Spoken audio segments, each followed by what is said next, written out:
Following an injury to Celtic loanee Josh Clark, Ayr United's Scott Brown was forced into changing his goalkeeper once again for Saturday's match against Raith Rovers at Starks Park. It was the 10th time that he has changed his keeper from the previous game this season, with Robbie Much, Liam Russell, Jack McIntyre and Harry Stone all joining Clark in the ranks of Somerset custodians. But the lesser Scott Brown could have had all 5 on the park at once yesterday, and they still wouldn't have been able to get close to the game's one moment of true quality, with Dylan Easton's laser-guided half-volley from 22 yards separating the sides and justifying the entrance fee alone. This is the Oh No No No podcast. I am Duncan Cameron, and joining me to talk through Raith Rovers 1, Ayr United 0, I am delighted to have Robbie Weir. First of all, how are you, Robbie?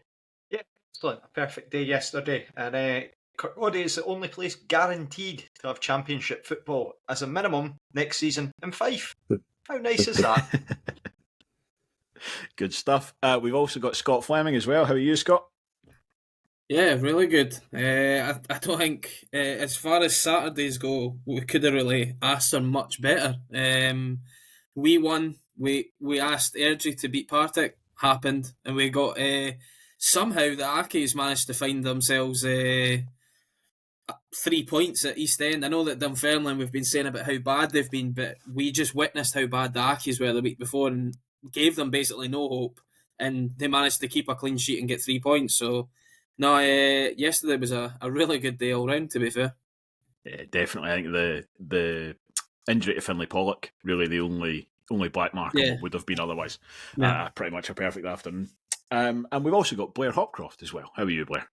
I'm very well, mate. Yeah, like Scott, I'm Regan Tumley. What a beautiful, beautiful man that man is. That's great. Yeah, I was delighted to see that. And that goal for, I know we'll talk about it, that goal for Dylan Easton. Oh, so good. Yeah, definitely. We'll come on to the game itself. I was going to say the events of the game. Really just the event of the game, as far as yesterday goes, really. But let's stick to the overall sort of change in the dynamic after yesterday's result. So, Robbie, as you said, it's a defeats for Queen's Park, for Morton, and crucially for Partick Thistle, as well as the one that doesn't really have anything to do with us, but a nice wee comedy topper at East End Park as well. Really couldn't have asked for much more out of yesterday, results-wise? Definitely not. Really a perfect afternoon all round in terms of the results. Morton getting thumped helps us substantially in terms of solidifying the place that we're at, sort of 5th place. You look ahead now, and before the game, a lot of the chat, and understandable, was sort of, I think the playoffs are away. And I think the club themselves have been a bit more stoic in terms of their belief of sort of saying, well, yeah, we should be looking upwards, and, football's a funny game. As Grum was so intent on pointing out in his pre-match interviews with Jordan Doherty and Barry Robson. And yeah, lo and behold, you watch as you think that Ben Stanley, who was meant to be going on loan to Airdrie's, rescued a point for Thistle, and I think they're going to get away with it. And then, Mockray just wraps it up nicely at the end with a great counter-attack move. So, obviously, a lot more focus on Airdrie later on in the week, but we'll take that one and we'll move with it. Yeah, definitely. I mean, the pre-match pod that I did with Alan and Ian, I think we were very kind of dismissive and sort of at the point where we were just like, geez, the summer. We did say if it came down to, if we were down to 3 points after the games, then we would change our tune and consider this my tune changed. But Blair, I think you presumably, I imagine you listened to that episode. I did. Were you kind of in agreement at that point, or were you sitting in the car shaking your head and digging us out for being too negative, and there was still plenty to play for? Actually, no, I wasn't. I was with you.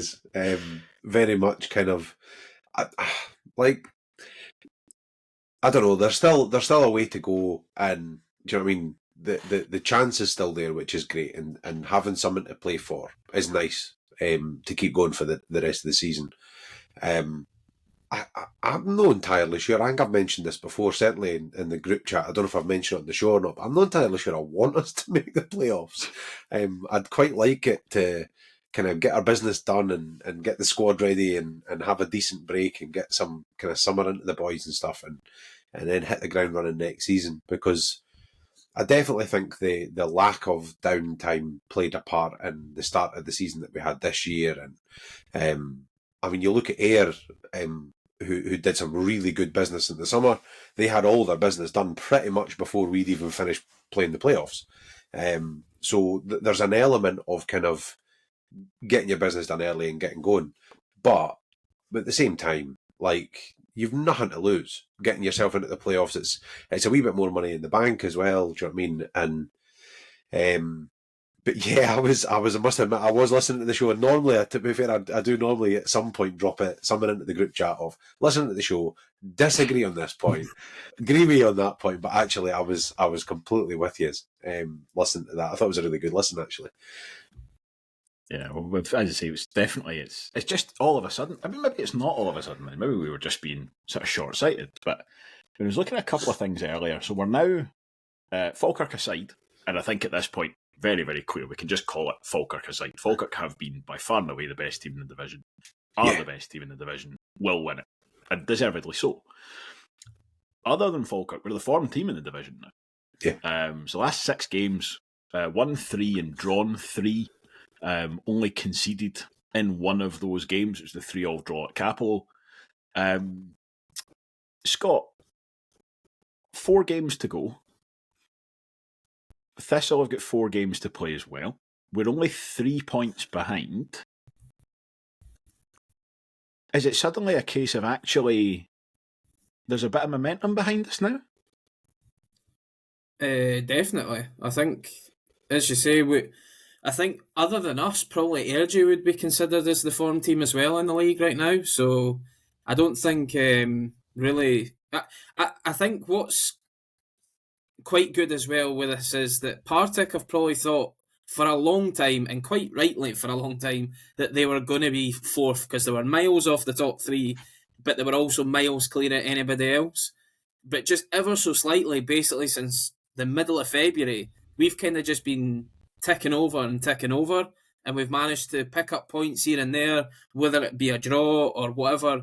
And I think what Robson's done really well is, if we've maybe not been playing at our best in a game, or we've maybe not just, it's not been clicking, or for whatever reason, he's basically made sure that we've got a point out the game, so that we've got something to take from it. I mean, look at games like away to Livy, 0-0. We never really looked like scoring in that game, but we made sure that Livy weren't going to score either.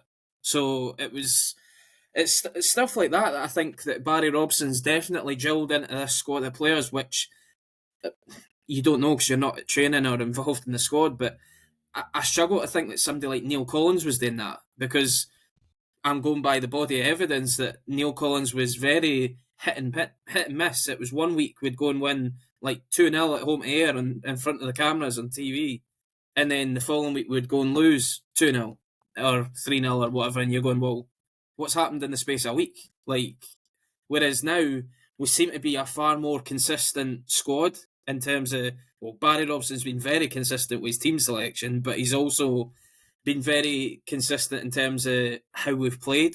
We've not been tinkering around like Collins was, and we've not been changing every week. Kind of like what Scott Brown's been doing with his goalie, basically. But it's stuff like that. I think it must help players knowing. I don't think you need to be knowing that you're definitely starting, but just know that your manager trusts you.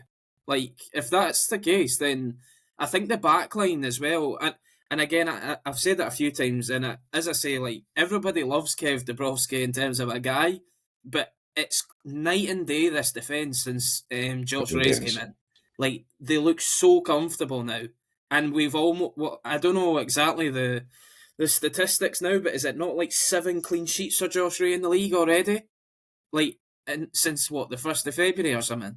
Like, it's mental how many he's managed to keep. But yeah, as I say, I think it's more just the consistency that Robson's managed to get out of this lot compared to the nonsense that was going on at the start of the season, basically, that we've managed to turn it around. And as I've said it as well, if somebody told me at the end of December or even a little bit earlier than that we were going to be even potentially close to Partick Thistle in the league, everyone just would have laughed at you, because it was just, I think we were worried that it was going to be a case of, us, Dunfermline, Accies and Airdrie are going to be down there, because Queen's Park for a point were looking like they were going to be charging for fourth. Yeah. But even they've just turned into shit now as well. But, I just think going forward, I hope, we've said it a number of times, I'm not hoping, but I wouldn't be that bothered if we do finish fifth, because at the end of the day, I would have bit your hand off for it in December. And also, I agree with Blair in terms of it might not be the worst thing to go and just get that extra 2-3 weeks to go and evaluate your squad and give the guys that 2-week extra break so that everybody's getting the proper rest and ready to come back for pre-season, because I think Barry Robson's got a decent job to do in the summer to make sure that he gets who he wants in the door, but also maybe get rid of players that he doesn't want. So, yeah, that's pretty much where I would say that I'm at just now anyway. See, with the point about the playoffs, I mean, I can totally understand the perspective that you guys are coming from of getting the extra time, but I think it would just be so much in terms of robbing Partick of that fourth place. It'd just be very funny to watch, wouldn't it? It would. Because a lot's been made about their finances in terms of requiring external investment to sort of top them off tranche after tranche, basically. But to be able to go in there and you could guarantee it would be the eternal phrase, Partick have been in fourth all season, but then Raith Rovers came and picked them at the post. How come? Because Partick are meant to be a better team. It would be absolutely glorious to go in there and just to be able to. They've obviously had a lot of media plaudits for how Brian Graham and Mark Wilson has gone about their business recently. It would be very nice to go in. And I think to go back to what you've sort of said there, Scott, when you think to I said this on Pine Buffalo quite recently. If you think about everything that's gone on across the season, if you said at the start, going in with 4 games to go, that we'd be in 5th place, 3 points behind 4th, what a poor goal difference, you'd be like, what the fuck's happened there? That's shit. Like, how come we've been so far down the league? We should be going for the title, etc. But then if you paint it in, you missed out Lewis Vaughan for 5 months. Sam Stanton's disappeared from the club in a huff. You've then had 3 managerial changes. You've had 3 board members effectively leave. And just all this turmoil that's going on, and Kev Dabrowski is no longer your first choice goalkeeper. I think you'd say, actually, yeah, that's fair enough. So, look, we're still in there with a chance. I'd absolutely love it to see us if we got there. I don't think anyone would be, it's one of those ones, you tailor it depending on your circumstances. Because it would be hilarious if we did make the playoffs, because it would just make a joke in Partick, to be fair. The fact that they thought they were home and hose probably in February or even January, and now they've got competition. They did have a bit of competition for Morton, who are now not going to get that spot, I wouldn't think. But my only worry with it is that Partick now could have it wrapped up by the last 2 games, depending on our results, obviously. But they've got Hamilton at home and then Dunfermline away. I mean, you would expect they're going to get 6 points of that, or at minimum 4. So we have to match that to even have a chance going into it. It's interesting. This is maybe a pessimist optimist thing, because I was looking at their last 2 games. So after they play Hamilton Dunfermline, they've got Falkirk and Livingston in the last 2, whereas we've got Morton and Queen's Park, who with any luck won't have anything to play for and will be in that dead zone where it's like you don't even have anything interesting to think about, let alone having nothing to play for. You're like, whoa, will we be 6th or will we be 7th? So that, I think that it's going to be really interesting to see. The next 2 weeks will effectively set up the last 2 weeks, if that's not sort of a weirdly obvious thing to say. I think Saturday's massive for what it's worth. It's like Airdrie coming to town. Airdrie are fighting for their lives, absolutely fighting for their lives.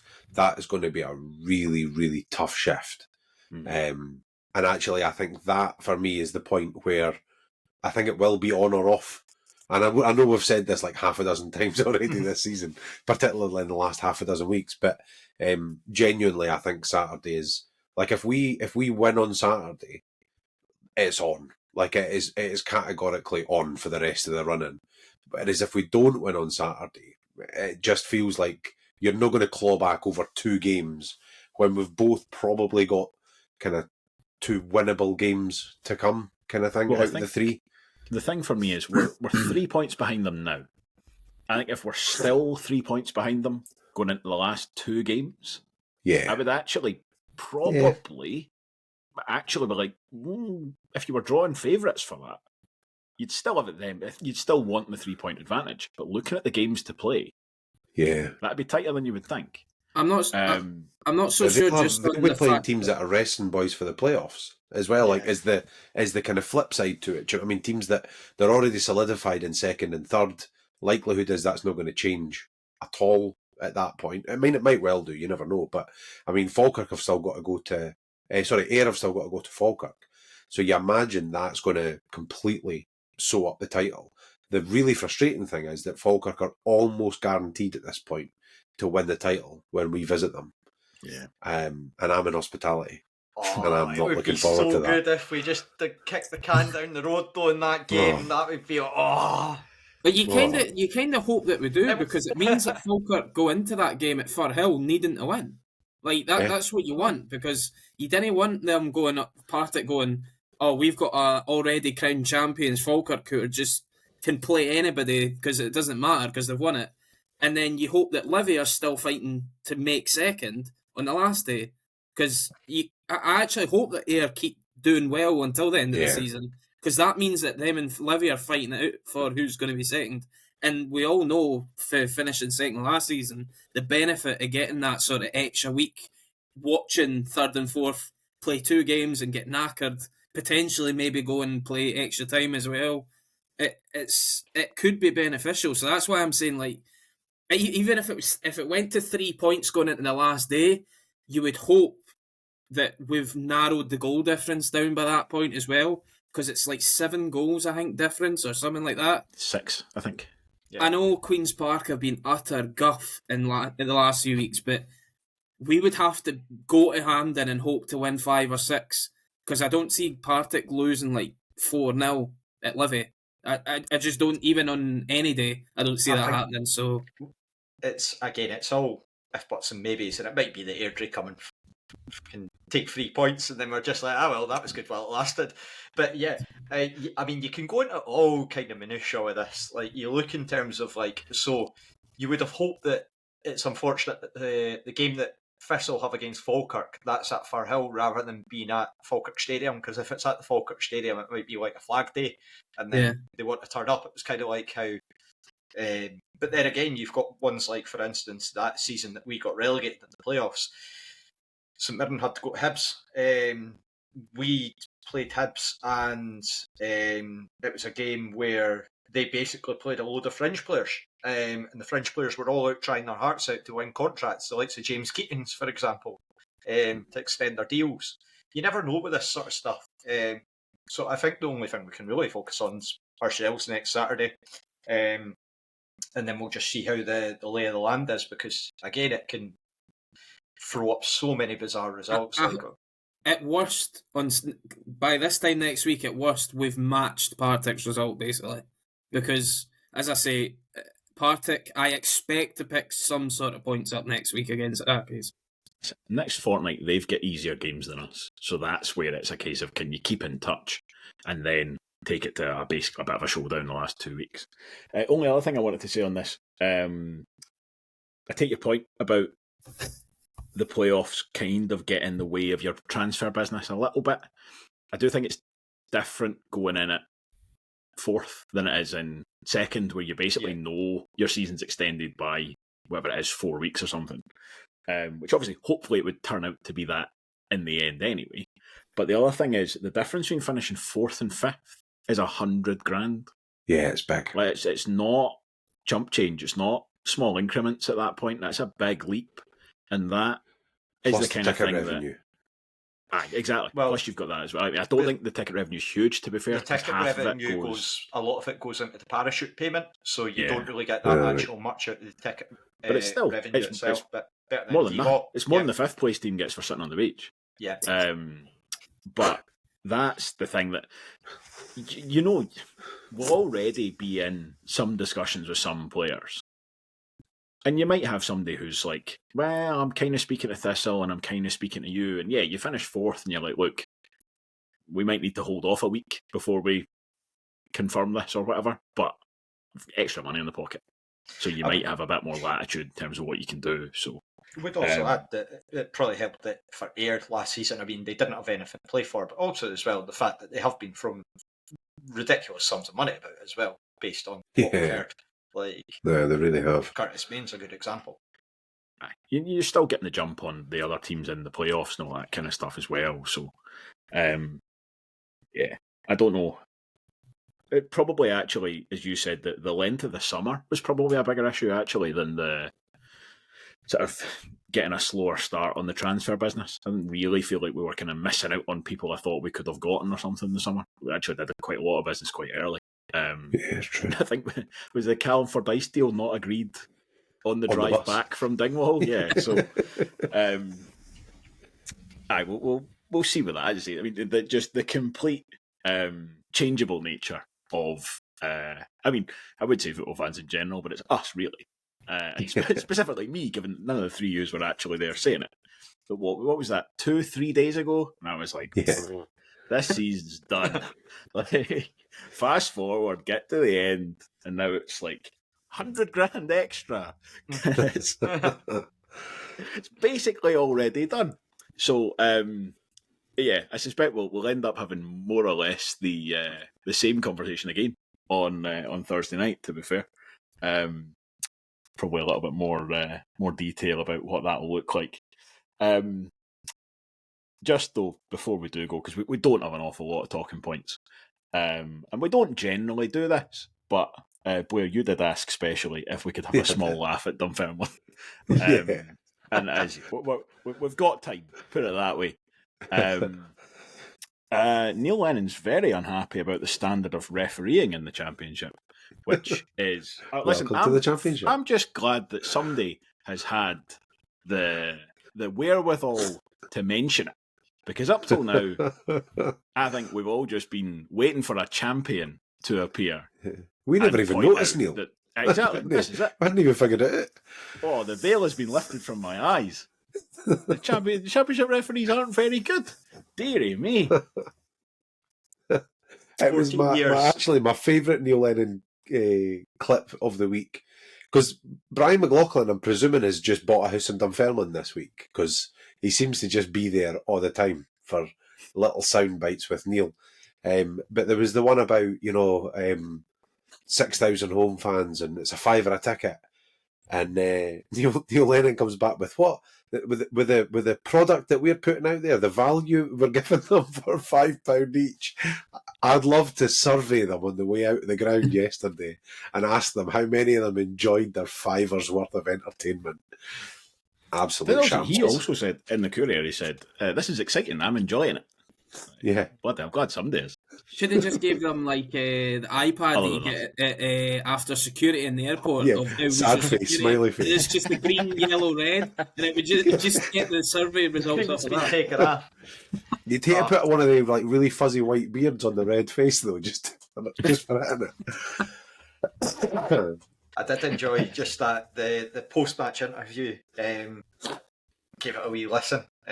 Blair, it's bad that I'm listening to other managers' post-match. I didn't listen to his either, I have to say. No, I didn't. Let alone Barry Robson's. I will talk about Barry Robson's later on, but I did find it funny that the Dunfermline fans over the last few years have absolutely slaughtered John McGlynn, and to be fair, wider Scottish football for that post-match interview where he was like, "Oh, nobody died, and we won on corners." And Neil Lennon, one of the first things he does is, "We had 8 corners, they had 1," and it's like. Did he actually say that? Because I saw somebody posting that and I laughed. I thought it was a joke. No, he was absolutely on it. Was that not McGlynn against Dunfermline as well? It was. It was the one where he was like, "Oh, nobody's died," after they basically lost the league at Eastern Park. That's so funny. 8 corners. I'm astonished. Obviously we talked about it. Having seen Accies and be like, Accies are so bad. There's no way they can win, and then they do. Oh. And then the thing is, like, Queen's Park are just charging into the middle of this relegation battle. Like, I don't know just. Like, there's Like a enough Stephen bad McLean teams team. already. Like, you don't need to get involved. Oh, man. Like, absolutely, just like Harry Carey, just taking themselves out. Like, It's like the opposite of what you want your football club to be doing. Like, it's just, it's incredible how many clubs could be termed as having a banter year in terms of like this season. Like, we should be so grateful that you've got Accies, Dunfermline, and you've got Queen's Park all going absolutely mental. We've sacked 3 managers and we've had like turmoil left, right, and centre, but we're not even in the top 3 for like biggest jokes in this league. Right? And we're on the verge of being able to potentially kick on and maybe take 4th. It's just wild to see. Big Victor Wanyama, unused substitute. Riding the pines for what? He must be, mate. I mean, like in terms of like pounds per minute. Do you mean he's played what, 20 minutes? You mean monetary? Yeah. To be fair, if it was Football Manager, I'd be going in fine 2 weeks' wages. Just get rid. You need one victor about the place at least. It would be funny next. It would be really funny next week if Queen's Park, after how poor they've been for the last month, basically since they beat us, they've been rotten. And if they were to go and beat Dunfermline next week at Hampden 1-0, but they had more corners again, Dunfermline, I think Neil Lennon will just walk away. I think Neil Lennon would just go, "Ken, what? This isn't working." If I mean, get I Michael don't know about back. Given the money that he's getting, but I would love it if John Greer's son Zach Rudden rocks up and just can bundle home another goal off his arse like he did in the first game at East End Park and celebrate in front of Section Northwest. That would warm my honestly, heart. Like it's the most Rovers thing ever as well, because it takes me back to like Alloa in the playoffs, or that last game of the season under Barry Smith, where it was the only game the whole season we didn't score at home and we drew 0-0 and didn't win the league as a result. And any Ayr United fans that are listening, yes, you won the league that day, but still, piss yesterday. The fans, and remember they were ferrying them round the back of the railway stand to put them in the sort of whatever it is. It's the Stephen McDonald now. I can't remember what it was at the time. Putting them in that little stand at the bottom end. There was no canteen. There was no running water. There was nothing for them. Thousands of boys. In yous come. Let's fill the place. And we draw 0-0 against Alloa, and it was absolutely turgid. And we always do this. And it's that thing, we always in the crowd as well, me and my mates will be like, "Oh, this is great. 6,000 boys, none of them will be back next week. That's it. You've ruined it. You've ruined it for everyone." And, 5 ahead. What was there, 6,500 of them there? I thought it was over 7. Was it over? Over 7. Yeah. It's the Much same to every Hamilton time. Probably about 100. But I just love the fact that you had like Accies fans there just going about taps up, just dancing about. Computing, obviously, you've got all these. I know. It was But gold. it's the same every time with them. They build themselves up into an absolute frenzy, and then it all comes crashing down. It's very funny to watch. I wonder if they were still chatting ranking out. Probably wouldn't surprise me.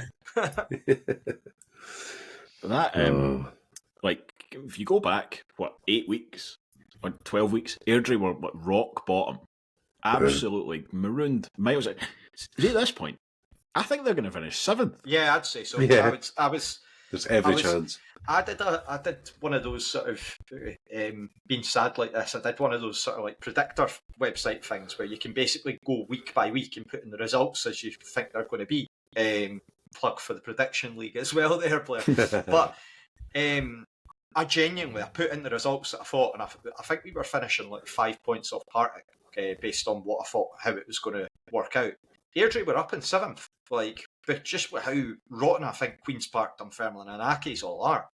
And yeah, Accies have surpassed my expectations of being able to just get 1 point for the rest of the season, along with Dunfermline after beating them last Saturday. So the thing is, there's every chance this game on Saturday at Hampden, it just ends up a dead 0-0.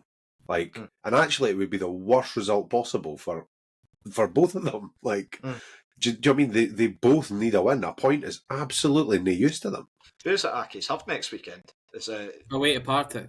away to Partick? That'd be tough for them, like, but Yeah. I think the Dunfermline survival looks to just rest entirely on whether Chris Kane can be there or not. He's so I realise fickle. they've now scored 6 goals fewer than anybody else.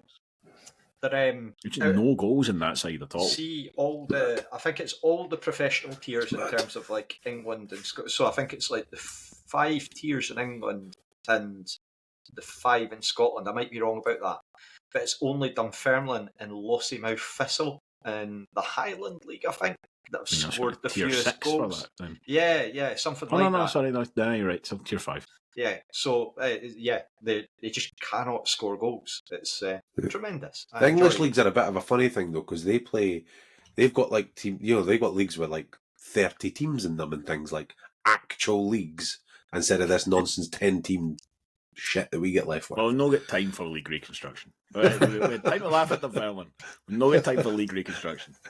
We do a special on that over the summer, and I'll not be there. Right, that's probably about enough of that. Let's have a break.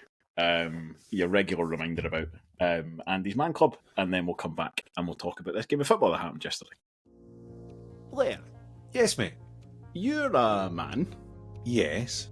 and you have thoughts and feelings and emotions. Yes. Are you good at talking about all that stuff? Well, I try my best, but I don't know. Probably not as much as I should. I'm the same. I feel better after getting stuff like that off my chest, but I don't do it anywhere near often enough. Have you heard about Andy's Man Club? They're brilliant. They create a safe space for men to sit down and talk about the important stuff. And they do it right across the country as well. Yeah, exactly. They've got more than 200 meetings across the UK, and it's every Monday night at 7 o'clock, including one at Starks Park. And if anyone wants more information on it, they can go to andysmanclub.co.uk or search for Andy's Man Club on Facebook. It's okay to talk, and now we're going to get back to talking about the Rovers. So there was a game yesterday. We've done our best to not talk about it, really, because there was precious little in terms of moments of note, really, including the starting lineup. It was exactly as expected, unchanged. A little bit of kind of news on the bench with Ewan Murray and Liam Dick both missing out. Sounds like, though, just kind of short-term stuff. I can't imagine there's going to be much of an issue there. One thing, though, there was a small bit of intrigue. I think it was Graham Meldrum who pointed it out first in our group chat. I hadn't noticed it, but I was kind of watching it after that. After about 20 minutes or so, the Rovers looked to be pushing Josh Mullen on down that right-hand side and sort of going into a back four, particularly when they had the ball. Blair, did you kind of see it that way? Yeah, I would say not in the first sort of 10 minutes or so, but certainly after that, yeah, I actually thought Josh Mullen deserved a lot of credit yesterday. I mean, as I say, I listened to you guys doing the pre-match, and I agreed completely with the change that you all wanted, which was one of the centre-halves coming back and Josh Mullen dropping out and Doherty going back to right wing-back. Just for, as much as anything else, just for the defensive, because you're up against Ayr and they're kind of big and physical and they like a diagonal. But obviously forced that he couldn't do that. I genuinely think Robson probably would have done that. And I think the proof is in the fact that he changed the system. He actually reacted to the game and changed the system as a result. But they targeted Josh Mullen really early on. The first 10 minutes or so, there was a lot of diagonals coming across. And I thought Mullen held up to it particularly well, with the support of Jordan Doherty as well, going over there and kind of helping him out. And it very quickly became apparent that the Ayr gave up on it, actually. They stopped doing it after about 10-15 minutes. And at that point, we start pushing on. And it did seem to kind of do this weird rotational thing where everybody shuffled over a little bit and Mullen kind of pushed on a little bit. It's the furthest forward. I mean, we played Hamilton last week. He had acres of space in front of him and he never went into it. He never ventured beyond, because it was obviously part of the game plan. So I don't think it was just circumstance. I genuinely think it was kind of part of a plan. But I mean, fair play, because it worked. It really pushed them back a bit. And those diagonal balls, whether it was as a result of the change or the change was as a result of the diagonal stopping it, I genuinely don't know. But it totally coincided for me. Yeah, if I was even sadder than I am, and if that game had been more interesting, I might have gone back and watched kind of the full match replay for the first half to see, because that is it didn't look like that at the start, but then it certainly developed into it, and to see how that shifted. But no, I'm afraid, sorry, there would need to have been more would have needed to have happened to keep me engaged on that. But I mean, you're right in terms of like that left hand side. Like Jake Hasty, all right, he's not exactly the guy that maybe some people thought he would be. He's decent enough, and they were pulling Jamie Murphy over to that side as well. He's a good player, very not dissimilar to Josh Mullen in terms of kind of profile wise, like just very good technical player. Will pop up wherever you need him to, and he's been having a good season as well. Yeah. And I think he's the kind of guy we were thinking of when, as you say, the general agreement was Josh Mullen's really good when we're going to have a lot of the ball, but if we're going to need to do some defending, let's go back to the other way that we've used this.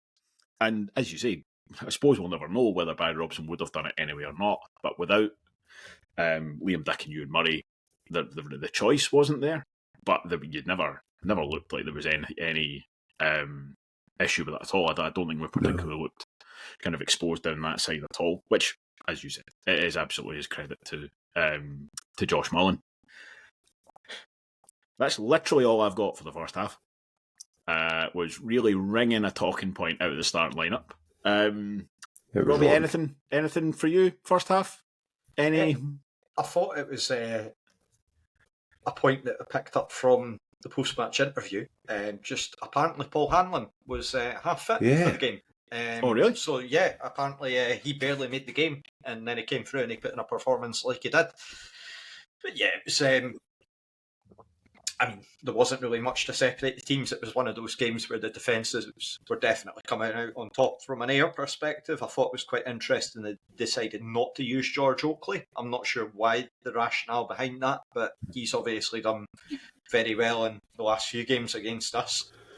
So for them to not utilise him as part of a two with Curtis Main, I thought was very strange, but you'll take it. It was only when Ayr were coming up for a corner and I was looking for Oakley to go over to Stevenson. I was a bit like, oh, he's not on the pitch. That's a nice wee bit there. So that would be some too, though. Oakley and Main together, kind of like, I don't know. It just feels like two transit vans kind of together up front. Like they're just big and massive. Like. But that whole dynamic of a two, do you know what I mean? Like, so you need something to play off of, and it just feels like they're the same player. I don't know if that would work. It felt like that was the plan for Ayr at the start of the season, because they had Dowds and Oakley, and then obviously they lost Anton Dowds, got to January, and brought in Curtis Main.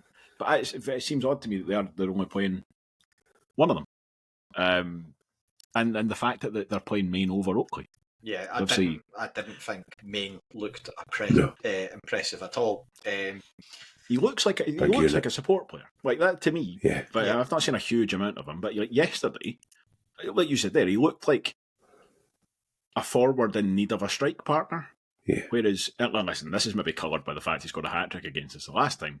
But George Oakley to me looks much more like the guy you would want if you're only playing one kind of recognised striker. He would be the one. The other thing actually I thought was interesting, and largely this is just my ignorance of Ayr United's team really and how they've been playing, but Connor McLennan in the middle of the park again, I just thought it was a little bit odd. Like a guy who kind of made his name as a winger, wide forward, who's big and physical, just seemed a bit lost in the middle of the park to me.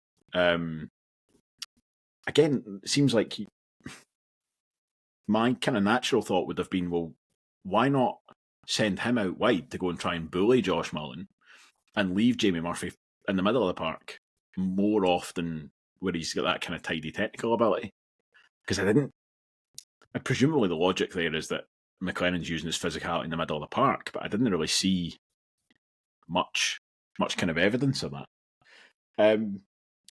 Scott, as we said, the first half very much a non-event. Do you think that was just the two teams sort of cancelling each other out, or do you think that was two teams who couldn't get going on their own merits?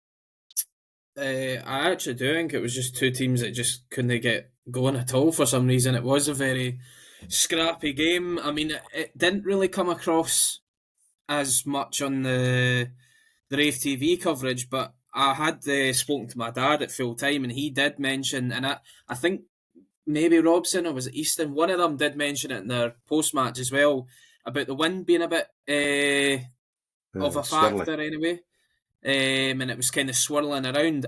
I couldn't say that I ever noticed any of the corner flags moving a lot or anything. So that's why I found it a bit strange when I heard, oh, it was a wee bit windy. I was like, oh, I didn't even clock it at all. The Jim and David didn't say anything on coverage really about the weather either. So that's why I never really thought about it. But if that is the case, then maybe that did have a part to play in it. But as I say, it didn't look like any time the ball went up in the air that it was holding up or doing anything different or whatever. It just looked like. I was just going to say really quickly, in the ground, you're right, there was no, the corner flags weren't moving, the linesman's flags weren't moving, the nets weren't blowing about or anything. But there was a couple of kicks, Josh Rea a couple in the first half, that kind of went up and just took a really funny flight and kind of came down again. And it was it seemed to be really centred on the middle of the pitch. It was a really bizarre thing, because I said to one of my mates, I was like, is it windy out there? It doesn't look windy, but it's playing like it's windy. Ali Moore, when he was speaking to the mascots before the game and at half-time, at both times mentioned it's really blustery down at pitchside. Because he was joking about the south. Nobody can say that, and I'm glad I'm joining the ranks of people who can't say south stand shot. He was joking. He was like, none of these are going to get anywhere near him. Because you're right, it didn't have that it didn't look at classic have we got the wind or have they got the wind? But definitely it must have been pretty blustery down at kind of pitch level, certainly. Yeah.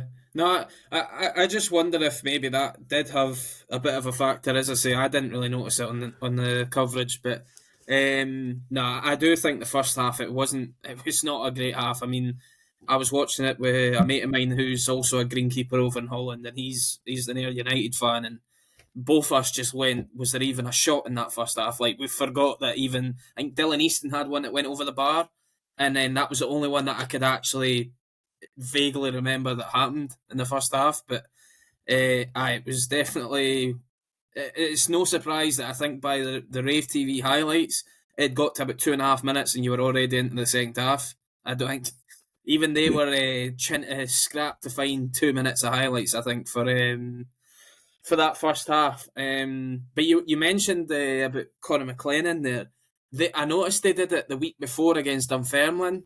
They moved him into the middle of the park because the week before they went and dropped points at home, Hamilton.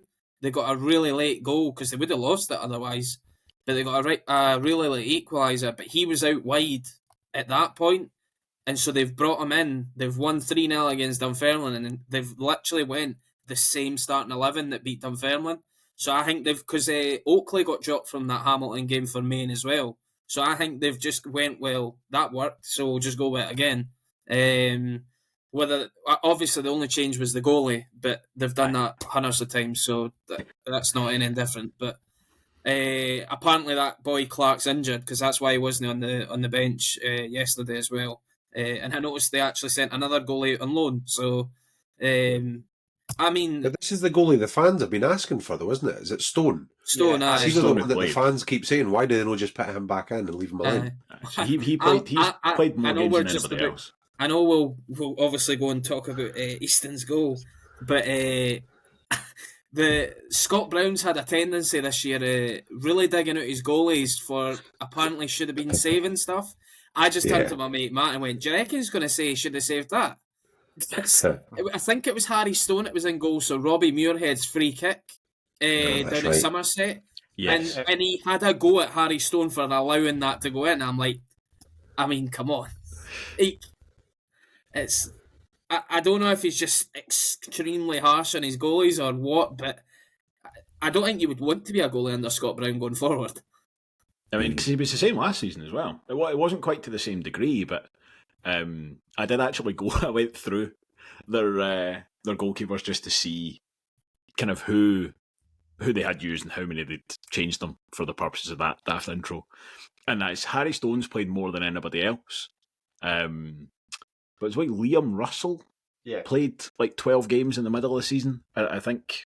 I don't know if he's just disappeared or if he's away to Darvel. He's the one at Darvel. Is he the one they've for sent out? that game against for the game against Livy? It was Robbie Much, who'd previously been at Falkirk in Edinburgh City. I think it was. Yeah, but they'd sent him to Stranraer at one point. He was on Stranraer first half of the season, was he not? Yesterday was actually, I think that was the first league game that Ayr United have lost when they've had Harry Stone in goals, which is nice. There was no way stopping that one from being on. Who was the goalie that played the game that Collins took them apart? That the one game where Collins got us going. It was Darvel. Ah, right, okay. Was it? Yeah. Because he was like a wee guy, wasn't he? Quite good with the ball at his feet, but it seemed to... Yeah, because I think that's the thing. Not be a very good goalie. Neil Lennon seems... Neil Lennon. Scott Brown, sorry. All these ex-Celtic midfielder championship managers. Seemingly that's something that he's tried to implement, and I think the Ayr fans have obviously been a bit frustrated. And I think for them, they probably feel that that's been one of the key reasons, aside from losing Dowds and Devlin for such a long period of time, is the fact that he's fannied about with the goalkeepers and done, ironically, John McGlynn, and basically just messed them about. Totally. And that's killed a lot of their momentum for them. So, yeah. Was it Mixu or Yogi? It was one of the two who, when they were at Hibs, decided they wanted to... It was definitely Yogi now that I think about it. I'm about to say a stupid thing, so I know it was Yogi. He wanted to have a goalkeeping school of excellence. So he basically wanted them to have like 4 first-team goalkeepers. Oh, jeez. It feels like Scott Brown's doing the opposite of that, where he just wants... he wants to have 5 goalkeepers, but he doesn't want them all to be excellent. He wants to berate them all the time. Like, it's not about them pushing each other on, it's about them just like fighting each other. I was actually going to say that earlier on when Scott was talking about Big Kev and the kind of the change to Josh Ray, because I was chatting to one of my mates yesterday and I was like, it's for all the change that we've had, Josh Ray's not made huge numbers of saves, or there's no single game where you go, he kept us in that. And I'm like, so is it just being calm? Is that all it is? Is that all he brings? Is it just a calmness? A couple of weeks ago, and I think at a certain level it's a bit like the kind of Paolo Maldini thing of, if I have to make a tackle, I've already made a mistake. Yeah. It's like, but it's probably more your defensive unit as a whole. Like, you're stopping things earlier, and I think that there's a lot of... It's not just the fact that Josh Ray's come in. There's obviously been a lot of consistency in front of him, and then you've got other ways of working and all that kind of stuff. But I mean, undeniably, he's had a big positive effect, and I think a lot of that is it's the... I don't think you can overstate the kind of comfort with the ball at his feet. And we talked about it before. I mean, sometimes he still kicks the ball out the park. Yeah. But he does it with... I'm less keen on that. But, like, even when he kicks the ball out the park, he does it with full confidence. Yeah. Like, there's no kind of two minds about what he's going to do, or like... And I think it's one less thing for your defenders to worry about. Yeah. That was one thing in the first half, actually. The little 1-2 that he played with Callum Fordyce down right in front of the south stand. Callum Fordyce plays the ball to Josh Ray, who's under a world of pressure on his weaker foot, and he just takes a touch across his body, and you're going, did he take a touch? You've not got time for a touch. Yeah. And then rather than trying to leather the ball, just passes the ball back into Fordyce's path around... I think it might have been Main that was the striker kind of coming in, just passes it around him and back into his path. I was like, Kev would have absolutely shanked that out the park or whatever. And quite rightly so, I think a lot of goalkeepers would. But it's just that total calmness. It's really nice. The thing is, sometimes it's just the way it goes for you, because all the St Johnstone fans today were really praising their goalkeeper for how calm he is with the ball at his feet. Not like when bloody Josh Ray was here at the start of the Yeah, season, totally. when they were having a nightmare. And See- a lot of that, I think, is just it comes down to confidence and comfort and all Yeah. that kind of stuff. And once it starts getting away for you, it's very difficult to get it back. Yeah, totally. See, with the defence in general, was it Paul Hanlon that did the wee sort of like, I don't know, it's almost like a Cruyff down or something like that at one point, where they were just playing with that like extra bit of pizzazz, as we love to say on this podcast. Yeah. But yeah, I'd say that Robson, I think a lot of it credit has to go for sort of the change to make us a lot more aggressive in our press. So you've got people like Dylan Easton, for example, just chasing the ball down relentlessly all afternoon. And I think we're really reaping the benefits. And we probably should have the klaxon out for the Rafe Stats Twitter page saying, times Rafe Rovers have stopped their opponents having a shot on target in the last 10 league games, ? 3.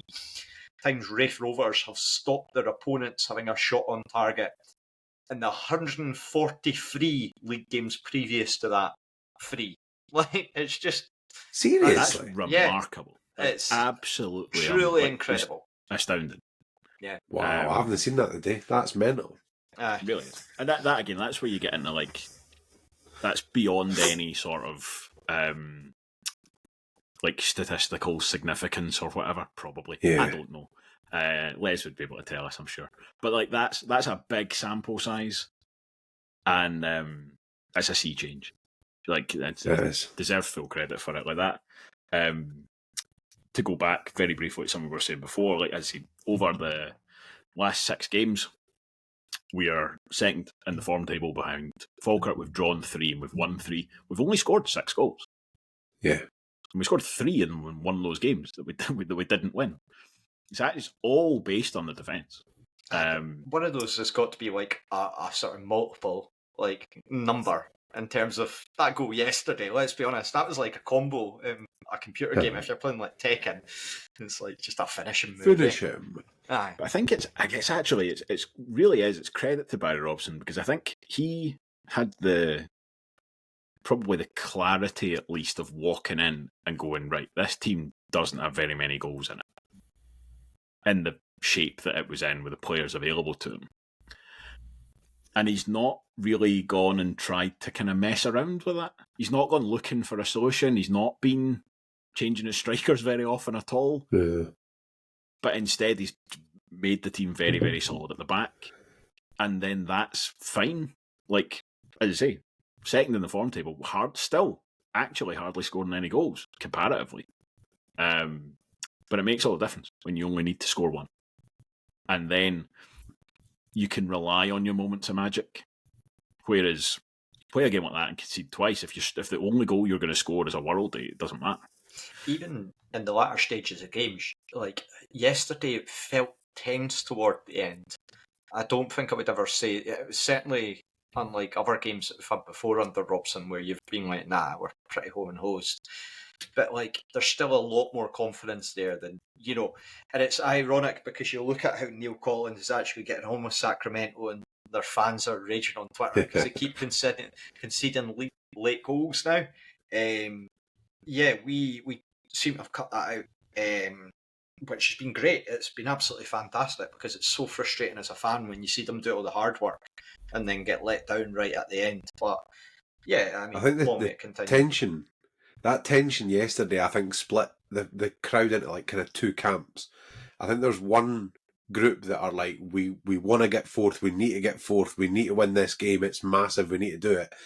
Whereas for me, I was like, I don't want that goal to be in a 1-1 draw. That goal deserves to be, you know what I mean? You can say the winner. It's like the Scott Brown goal. Like, it's the one thing that kind of, do you know what I mean? It's the magic behind it, is the occasion. Aye. Yes, in fact, we'll come back to that because let's try and hold on to the chronology just a little bit. Because now we can talk about the goal. We've reached that point. The first highlight of the game. The only highlight of the game, really. I don't know what there is to say about this, really. Incredible. Scott, I think the Wraith TV angle might be about the perfect angle for this. Other than, like, the exact opposite, which happens to be where I am. I'm sat on like that side of the goal, so you see that flight of the ball kind of perfectly. I feel like anybody who's on the left-hand side of the south stand didn't get the kind of full effect of that. Yeah, that's you right. want to be over the goalkeeper's right shoulder. Definitely. We got Scott Brown. That's very true. Very true. Scott, just no doubt whatsoever, the second he shapes to hit that's finishing the top corner. Aye, it was as soon as it left his boot, you were like, that's heading right for the top corner. I thought at first, again, it was purely just the fact that just because there was loads of bodies in the way, in the box, all kind of crowded together, I thought at first it maybe took like a nick off of somebody. But then it was just the fact that how like laser sort of straight it was after it got past everyone. Nah, I don't think if it had hit anybody at that point, it would have like curved a wee bit off the line, and it just went. You couldn't it's the sort of goal that you go if you just stood on the line and just reached with the ball like right into the top corner. It's the spot that like any keeper is never going to claw unless they are literally stood there knowing it's going to go there. That's the only time that somebody will stop it. It's just you couldn't have asked for anything better. What I will say is that it was his left foot, so I was fully expecting that in row S. Like it was just not something that I've really. Yeah, Dylan Easton scores some special goals, but usually it's a free kick or a curling effort that he's cut in for the side on his right foot. I couldn't tell you a goal that he scored with his weak foot where I've gone, that was some strike. Like it's the first one I think that Dylan Easton he's claimed that it's one of his best. Probably the fact that it is on his weaker foot that he probably impressed himself more than anything that he hit it so well with his left foot. But and obviously it was so special for him as well, the fact that his wee boy was behind the goals and he got to give him a cuddle and celebrate the goal with him, and obviously we've seen the picture of it on the socials and stuff, so that makes it even more special for him and his wee boy as well, that and you say like we got the 3 points in the end for it. But I think we were having a bit of a joke as well about comparing the goals and stuff like that. I'm still claiming it's the second best goal this season. No. I know it's I'm going with to. you. I hope. What I do hope that it's when it comes to goal of the season voting and stuff. I hope it's close because neither goal deserves to be miles in front of the other one. The only thing I'll say is just it was just that tiny bit more aesthetically pleasing on Stevenson's. Again, I understand that there was somebody crumpled down, injured in front of him, but it was just incredible in terms of the strike and the flight of the ball and the way it rippled around the net as well. It was just everything about Lewis Stevenson's goal was incredible, and I think it was even more just the fact that it was a left back hit that as well. But but fair play to Dylan, and it was worthy of winning the game.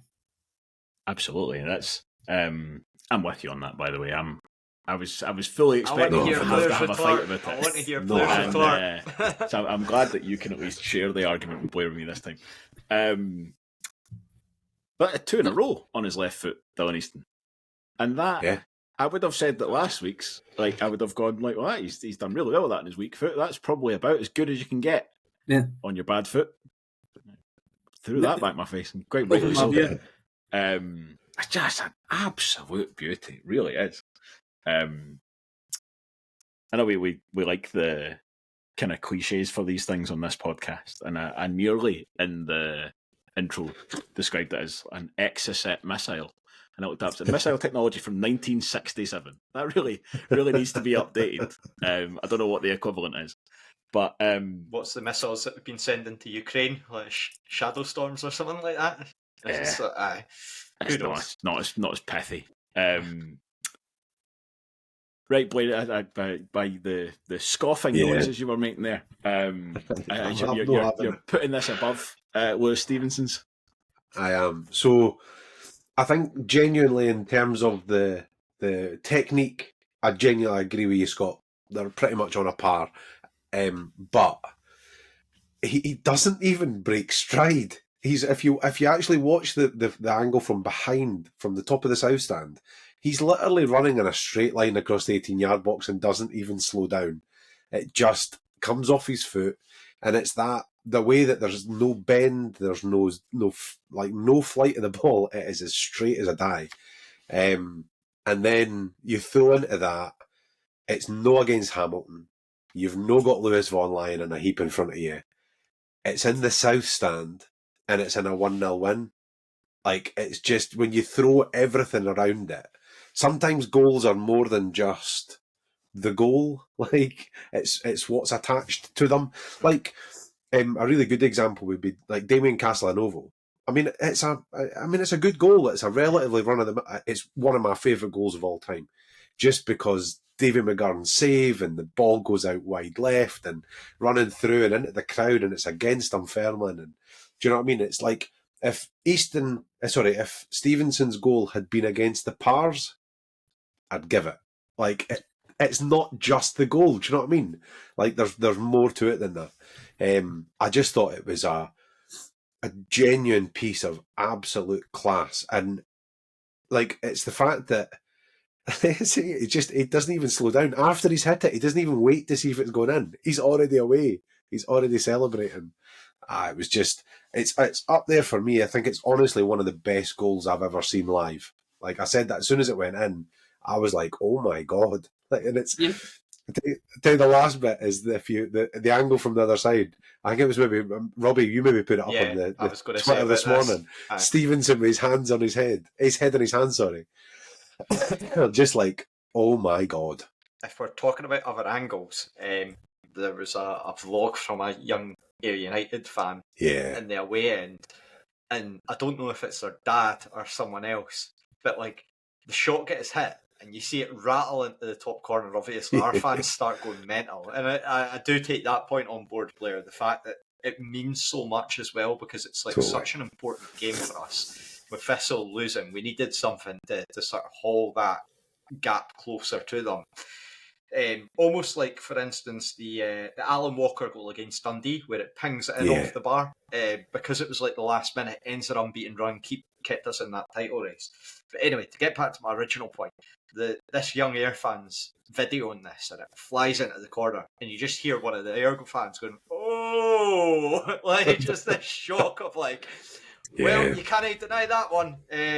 But what a hit! Just it's one of those ones where just you see them doing the rounds from time to time, and it's usually players like, again, Dylan Easton, Ross Forbes, those types of players where they've just got that like natural ability to just do things like that, and that's why you go in, week out. And when I first started going to the Rovers and regularly season ticket from like 2004, 2005-ish, like, we didn't score goals like that. It was a very, very mediocre time in terms of like, you had players that would try their hardest, but you were never getting anything sort of technical like that. And even under McGlynn Mark 1, I think only sort of the Gary Wales goals against Peterhead and Brechin are those sort of ones where you're like, aye, fair play, because you don't see those often at that level. But that's Dylan Easton for you, and just very grateful that, because he's the type of player that you can just, everyone can appreciate him. Maybe less so opposition fans that obviously slander him with stuff about diving and this and that and the other, but he's just... But in 15, 20 years' time, whatever format this podcast is in, that's still a goal that folk will go, do you remember that? Aye. Do you remember that Dylan Easton goal? I was going to say, it falls into that category of, as you said there, the Castelanovo goal. You didn't give us any other descriptors when you were talking. The Gary Wales goal. If I say the Bobby Sloan free kick, you know what it is. And actually, the one thing with this is you'll need to say the Dylan Easton goal at Starks or the Dylan Easton goal at Tannadice, because he's actually got two. Because until yesterday, if you'd said the Dylan Easton goal, you would have known what I meant. You would have known I was talking about Tannadice. Yeah. Say Scott Brown goal. Said that as well. Like that. Yeah. That's in that. Yeah. And in 10 years' time, that will still be a reference point. But it just... He seems to have, like, at least... I mean, in his first season, he was pinging them off left, right and centre, like, in terms of... You had the one... He scored his hat-trick, first game for us, when he played against Peterhead. in the League Cup. Your head, aye. And then he had that one up at Cove where he was sort of almost does the wee sort of it was almost like a bit of a Gascoigne-esque, like flicked it over the player and then smashed it into the top corner. But this was Even the volley he had last season, the one where Yeah. he kind of bodies Liam Dick out the way to get his foot around it and kind of scores. It's that he's got that technique, he's got that talent.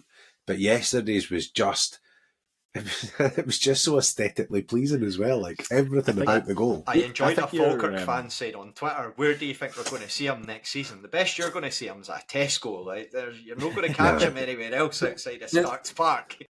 The thing I found really funny yesterday as well was I think I received a couple of messages maybe 5 minutes before the goal.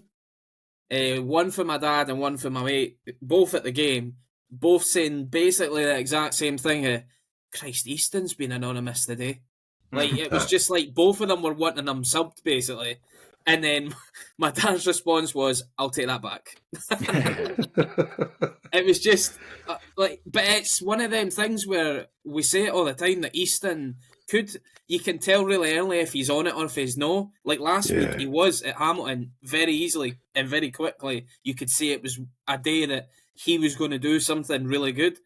Whereas yesterday, to be fair, like the first half, I mean, both teams were crap in the first half, but like even up until the goal, I did kind of almost agree with it. I was like, to be fair, I haven't really noticed him that much. And he even admitted in his post-match interview that he was like, I was shite today, basically. And to be fair, like I think Robson had a go at him at half-time, he said as well, for no like sort of running maybe as much as he would like him to do and doing as much pressing and whatever. Obviously, he's produced the moment of magic to win the game, but and I think because he scored, he got man of the match. But again, he's well down the list on me in terms of man of the match as well. Scott, I genuinely thought you were about to say goal of the season there when you were talking about it. I thought you were going to, and he's produced the goal of the season. I'm like, you've just done a big argument about it. No. See unless there's going to be a better one than they two, for me, it's still going to be Stevenson. The difference in Dylan Easton after he scores is one of the things I love about him. It's like you said, Scott, that thing about you know quickly whether he's on it or not. And he wasn't yesterday. And to be fair, I don't think anybody was. It was just one of those games, two teams cancelling each other out, or like you said, just no getting going. It was a bit crap. Like, it really wasn't a great watch. But after the goal, he started taking boys on, he started looking for nutmegs, there was wee flicks and tricks and little bits, and you could just see this little kind of bounce in his step as he was going.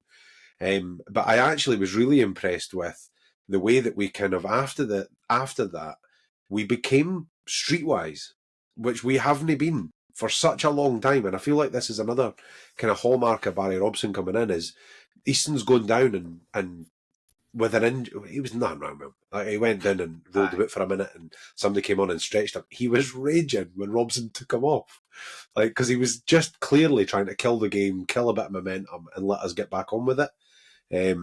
But yeah, just he's a really I did watch his post match. I did not watch Robson's, but I watched his post match. Thoroughly enjoyed it. I mean, the guy's talking about this is home and how much he loves being here. Like, as a fan, yeah, give me that. Love it. Yeah. Just one final point on this, Jeff. I don't say this very often. Fair play to the referee for not booking him for that as well. Yeah. I think a lot of referees would have booked him for that. The little additional piece in the celebration. But he's obviously added the time on. We played for bloody ages at the end of the game. and fair enough. Like, that is, if anything, a more appropriate punishment. To be fair, there was a reason for the added on time, and that's the downside to this game. That is very much the as you say, the big kind of black mark on the afternoon. It's the next thing we've got here. So Finlay Pollock, really just kind of nasty looking hamstring injury. Clearly very distressed at the time. Really quite upsetting to see, to be perfectly honest with you. It was. Just how badly, obviously, it had affected him. I think as well, because he had a really bad injury at Hearts before, so obviously, again, you're looking at a long-term layoff for him. Just gutted, because he was clearly loving life in terms of like just being able to get... He's here to play consistent football. He will not be bothered whether it's on the wing or up top. we've utilised him so well. So to see him go off, and that's really sickening, to be honest. And again, goes without saying that we all wish him the best of luck and hope that he's got a good support network around him for coming back as quickly as possible. I was going to say, I for one thoroughly hope that he needs a club to come on loan to get himself match fit again next season. And who would have thought that in January as well? Yeah. It's again testament to the guy for showing so much Absolutely. character. That, as you say, Robbie, I think that's really the sickener, because that's what this season was. You know, he had a really bad injury and he's getting back. And listen, there has never been a shred of any lack of commitment whatsoever from him. He's been excellent and he's been fully committed. But, like, categorically, in the back of his mind for the last few weeks, he's been thinking, like, right, I'll get to the end of this season. Obviously, he's enjoyed his football, he's playing really well, but he's thinking, I'll get to the end of this season and then I'm back in at pre-season at Hearts and I can show them what I can do.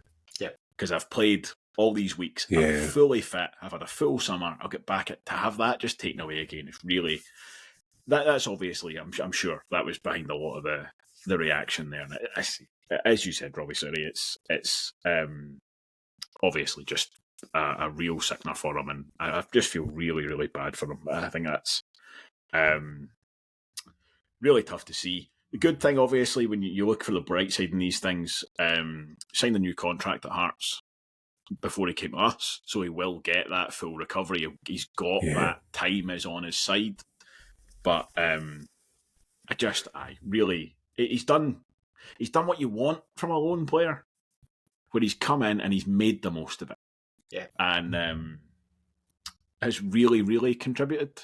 And I mean, how many lone players have we seen over umpteen years where they just come in, they're not that arse, they don't play that much football, and he almost kind of had that phase at the beginning where he was in and out the team, and you couldn't blame them if he wasn't that bothered, but stuck around, stuck in, has become an incredibly important player. I think probably typifies the Barry Robson. Yep. I don't think it can be an era at this point. Spell up till this point. If you had to pick one player who's the kind of representation of what Barry Robson's done, I think it would be Finlay Pollock. And it's just such a terrible way for his season to end. And I mean, even the nature of that injury, absolutely knocking his pan in 75 minutes into a game that we're 1-0 up, chasing down a ball. It just, really. I just realised something as well, and this might actually be plucking at straws here, but the one game he hasn't played in the last 7 or 8 was the 3-3 draw at Morton. Yep. You wonder how much of the defensive solidity is actually based on the press, and whether, I mean, that's a massive leap.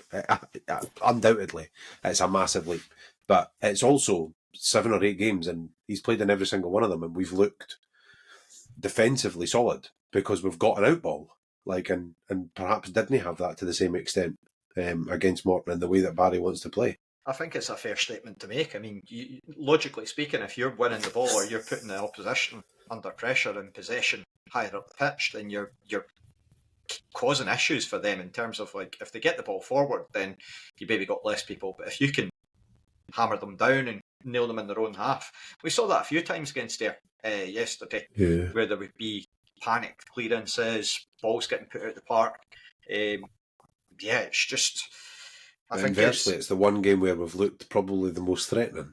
Yeah. So I'm not really sure how that kind of how that all ties together. We'll see what happens. Obviously, from a kind of selfish Rovers point of view, it's obviously it's not the same sort of blow that it would have been 8 weeks ago. Given totally. that Lewis Vaughan is back and has had time to kind of get back up to speed.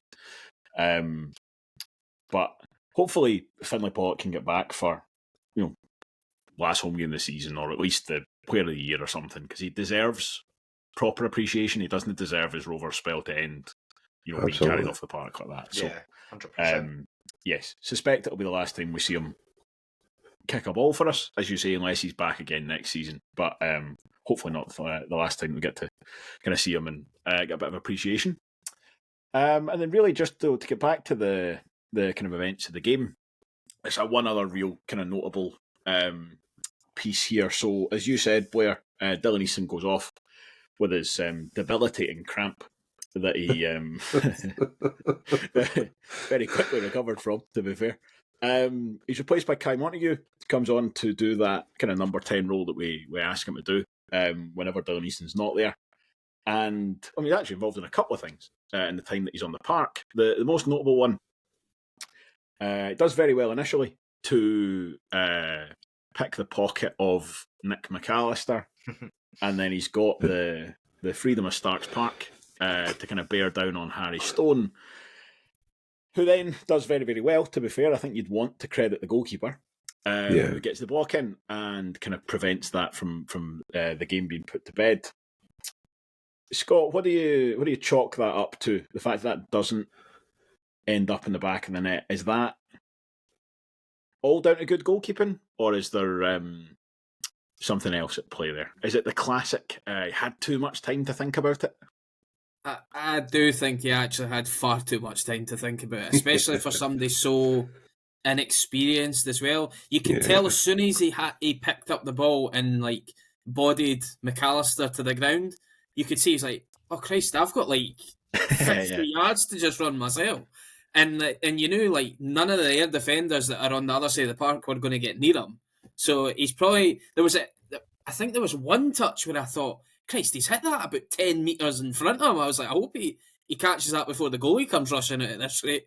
But he does. I mean, I can only think it is too much time, because I think if that's Jamie Gullen, Lewis Vaughan, Dylan Easton, I'm probably backing all three of them to score. Whereas for him, I think he's also so desperate to score a goal. Like, there's been a few times where he's came on late in games and kind of snatched at a shot, or he's like just rushed what he's doing, because he's clearly trying to score or create a chance or do something, but it's just a case of, I think once he gets that first goal, then he knows, right, the monkey's off the back, I now can kind of relax a bit, I've got my first professional goal in the championship and whatever. But I think I do think it just maybe had that little bit too much time to think about it. There was also I don't know if that was the other bit you were going to talk about, was the ball went out wide really late on. I think it was like 93, 94 minutes, and he didn't even look up and he just kicked the ball forward, when we actually had technically a 3-on-1 if he'd looked up and just slid it back to Scott Brown. But he's rushed it, and it was total inexperience for me. It was just somebody that's a young lad that just is like, I've got to get the ball away, we're 1-0 up, we're trying to hold on to this lead. When either, maybe one of his teammates probably needs to give him a bigger shout to take your time, take a run with the ball or something. Because as I say, it was a 3-on-1. All it did was it gave the ball back to Ayr, and they had more guys in our end than we did, because we were on a 3-on-1 technically. So it kind of left us under a bit of pressure, and we had to defend that last 3 minutes with a couple of corners and stuff. But no, I do think, I really hope he does get a goal before the end of the season and get a bit more minutes. But I think, as I say, I think if it's one of the guys that I mentioned before, they're probably all scoring. I think it's interesting that the second part you mentioned, where he kind of tries to hook the ball across the park and gets it all wrong. I think that is just inexperience. That's just one of these things that you learn. When he's through 1-on-1, I'm more inclined to say that could happen to anybody when that's not one of your strikers. I mean, even we saw Finlay Pollock, 2 1-on-1s in a row. They weren't quite as kind of acres of space as that one. And I think, because at first I thought that I was like, he's kind of cycled through like all of the options. He's got enough time to think like, am I going to go around him? Am I going to dink it over him? Am I going to put it under him? I think actually he decides really early on what he's going to do, and the goalkeeper doesn't play along. I think he's waiting for the keeper to come, and he wants to put it under him. And as you say, that touch he takes, where he almost looks like he's hit it too far. He takes like a relatively heavy touch. Yeah. The touch he takes after that is really cute. It's a really good. Rolls he basically rolls the ball, rolls his foot over the ball, in that way that he's making the keeper think like, oh, am I going to go round you? But the keeper hasn't come yet. The keeper waits that kind of half second and then goes, and I think that causes him to delay slightly. And then it's a good stop. The only other thing I wanted to say about this before I let somebody else come in is Martin Boyle scored one-on-one for Hibs at Ibrox yesterday. Does exactly what Kai Montague does and puts it under the keeper. Like, the keeper just doesn't make the stop, but the technique is exactly the same. Yeah. So sometimes it's just that's the way it goes. But Blair, what were your thoughts on that? Bit of cameo I actually from Kai agree. Montague. Yeah, I agree, Duncan. I think in my head, I was thinking, oh God, please score. Please just score. Like, I want that kid to score more than I think I want any player in the Rovers squad to score at this point. Like, he just deserves something. And I was with the thinking that Scott's got that whole first goal, he needs to get it, and he'll be going through. I actually think he's thinking, am I going to run into the south stand and celebrate? Am I going to go to the corner flag and celebrate? Because that moment where he rolls his foot over the ball was the point where I was like, oh crap, he's really confident. Like, maybe it's bluster, but like, he did not appear to be nervous or anything. But Stone just didn't come. He just stood his ground. And actually, I think it's quite clever because there's, I think, 3 defenders at that point have turned tail and come running. There's no Rovers player comes to give him any support, really.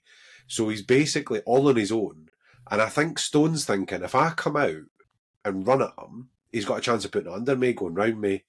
But actually, if I just stand my ground, he's going to have to slow down a little bit or do something brilliant.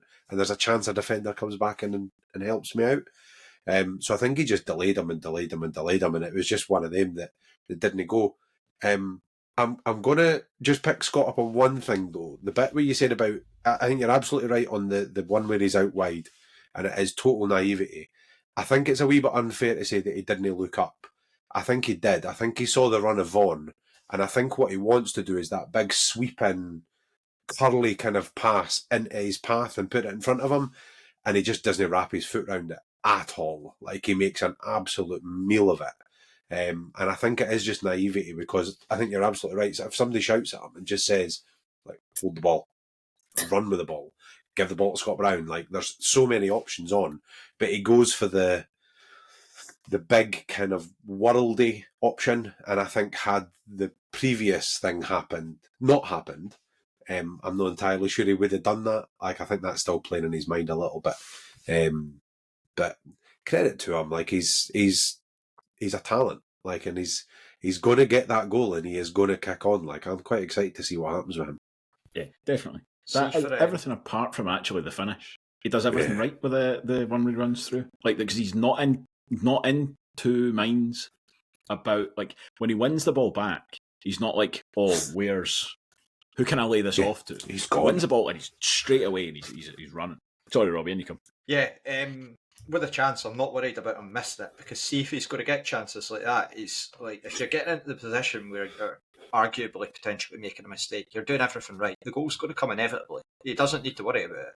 It's going to be that he'll be, whether it's here or elsewhere, if he just keeps getting himself into those positions, he'll be a very, very big player for us and an asset. And yet, I was actually fizzing, though, with that crossfield ball. Not at Kai Montague. The people in the stand, there was people absolutely giving him dog's abuse for it. Shut the fuck up, man. Like, he's 18, 19? And making his first inroads into professional football. And then he makes an ambitious crossfield ball, and you've got people slaughtering him, saying, get him off the pitch. Like, there was people about me saying that. Just shut up, man. Like, nonsense. Just absolute nonsense. Like, see, that's a very Scottish thing, though, where it's like just this sort of need to go straight to the most direct of, like, brutal responses in terms of trying to put someone down and hold them down. I just thought it was just absolutely... See, if he keeps doing that, more than happy. Like, I get that it resulted in, obviously, a counter-attack. We handled it well. But I just felt like some of the people, and not everyone, admittedly, it was probably a very, very small minority, but they were very vocal about it, their displeasure about that. And I feel like just sticking up for the lad and just sort of saying, like, if he keeps doing that and he keeps playing the way that he's done in his first year, in the environment that he's in and how well he's adjusted, physically looking stronger, getting more and more game time, getting into chances where he can potentially score goals. He's going to be a big player. Like, I don't think anyone should have any qualms about that.